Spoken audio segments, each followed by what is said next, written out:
யாழ்ப்பாண பல்கலைக்கழக விரிவுரையாளர்கள் வேலைநிறுத்தம். ஐக்கிய ராஜ்யத்தின் இந்து பசிபிக் பிராந்திய அமைச்சர் பிரதமருடன் சந்திப்பு. தமிழக மீனவர்கள் 13 பேர் இலங்கை கடற்படையால் கைது. இலங்கை சிறுவர்கள் தொடர்பில் வெளியான அதிர்ச்சி தகவல்.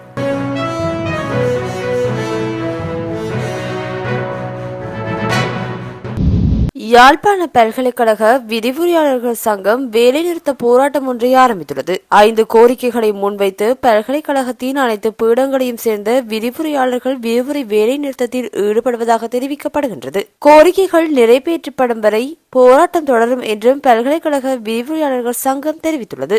யாழ்ப்பாண பல்கலைக்கழக கடைப்பீட மாணவர்களின் ஒழுக்கக்கேடான செயல்களை தடுக்க பல்கலைக்கழக நிர்வாகம் முறையாக தலையிட தவறியதே இந்த போராட்டத்திற்கு முக்கிய காரணம் என்று தெரிவிக்கப்படுகின்றது.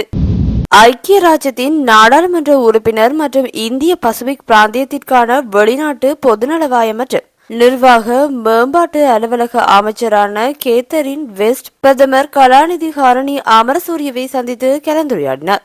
இந்த சந்திப்பு நேற்றைய தினம் பிரதமர் அலுவலகத்தில் வைத்து இடம்பெற்றுள்ளது. இந்த சந்திப்பில் வறுமை ஒழிப்பு, பிராந்திய அபிவிருத்தி மற்றும் பொருளாதார சமநிலை ஆகியவை உள்ளடங்கலாக அரசாங்கத்தின் பிரதான முன்னுரிமை திட்டங்கள் பற்றிய விடயங்கள் கலந்துரையாடப்பட்டது. இலங்கையின் டிஜிட்டல் மயமாக்கலிற்கான முயற்சிகள் மற்றும் கிளீன் ஸ்ரீலங்கா நிகழ்ச்சி திட்டம் பற்றிய கருத்து பரிமாற்றமும், தேசிய முன்னேற்றத்திற்கான வழிநடத்தல்களின் போது சமூக பொறுப்புகள் மற்றும் அனைத்தும் உள்ளடங்களாக நிர்வாகம் செய்வதின் முக்கியத்துவம் பற்றி குறிப்பிட்டார். இந்த சந்திப்பிற்கு இலங்கைக்கான பிரித்தானின் தூதுவர் ஆண்ட்ரூ பேட்ரிக், பிரதமரின் செயலாளர் பிரதீப் சபுதந்திரி, பிரதமரின் மேலதிக செயலாளர் சாகரிகா போகாவத் மற்றும் வெளிநாட்டு அமைச்சின் ஐரோப்பா மற்றும் வட அமெரிக்க பிரிவின் பணிப்பாளர் தமித்ரி சங்கிகா ஆகியோர் கலந்து கொண்டிருந்தமை குறிப்பிடத்தக்கது.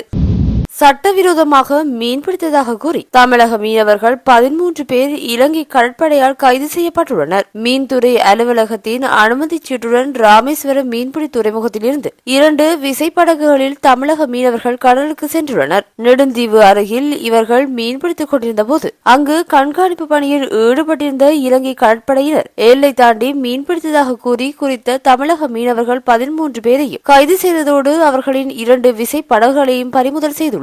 கைதான மீனவர்கள் காங்கேசன்துறை கடற்படை முகாமுக்கு அழைத்துச் செல்லப்பட்டு விசாரிக்கப்பட்டு பின்னர் யாழ்ப்பாணம் மீன்வளத்துறை அதிகாரிகளிடம் ஒப்படைக்கப்படுவார்கள் என தெரிவிக்கப்பட்டுள்ளது. இந்திய மீனவர்கள் இலங்கை கடற்படையினரால் கைது செய்யப்படும் சம்பவங்கள் நாளுக்கு நாள் அதிகரித்துக் கொண்டு செல்கின்றமை குறிப்பிடத்தக்கது. இலங்கையில் சிறுவர்கள் தொடர்பான முறைப்பாடுகள் அதிகரித்துள்ளதாக தேசிய சிறுவர்கள் பாதுகாப்பு அதிகார சபை தெரிவித்துள்ளது. கடந்த வருடம் 2024ஆம் ஆண்டு ஜனவரி 1ஆம் தேதி முதல் டிசம்பர் 31ஆம் தேதி வரை ஆயிரக்கணக்கான முறைப்பாடுகள் சிறுவர்கள் தொடர்பாக கிடைக்கப்பெற்றதாகவும் அந்த சபை கூறியுள்ளது.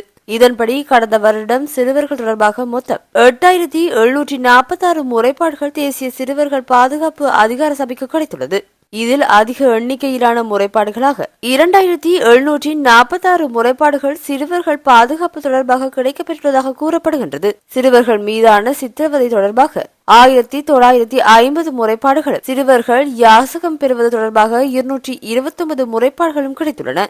சிறுவர்கள் மீதான கடுமையான தவறான நடத்தை சம்பவங்கள் தொடர்பாக 2024ஆம் ஆண்டில் 321 முறைப்பாடுகள் கிடைத்துள்ளதாக தெரிவிக்கப்பட்டுள்ளது. இதேவேளை 2024 ஜனவரி 1ஆம் தேதி முதல் டிசம்பர் 31ஆம் தேதி வரை தவறான வன்கொடுமை சம்பவங்கள் தொடர்பாக 580 முறைப்பாடுகள் கிடைக்கப்பெற்றுள்ளதாக தெரிவிக்கப்பட்டுள்ளது. குறித்த காலகட்டத்தில் வயது குறைந்த கர்ப்பங்கள் தொடர்பாக 53 முறைப்பாடுகளும், பிறப்புச் சான்றிதழ் இல்லாத சிறுவர்கள் தொடர்பாக 39 முறைப்பாடுகளும் கிடைத்துள்ளது. தவறான நடத்தை தொடர்பாக 42 முறைப்பாடுகளும், தவறான செயல்களுக்கு சிறுவர்களை தூண்டுவது தொடர்பாக 25 முறைப்பாடுகளும் கிடைத்துள்ளதாக தேசிய சிறுவர்கள் அதிகார சபை தெரிவித்துள்ளது. இதற்கிடையில் கடந்த ஆண்டில் குழந்தை திருமணங்கள் தொடர்பாக 14 முறைப்பாடுகள் பதிவாகியுள்ளன.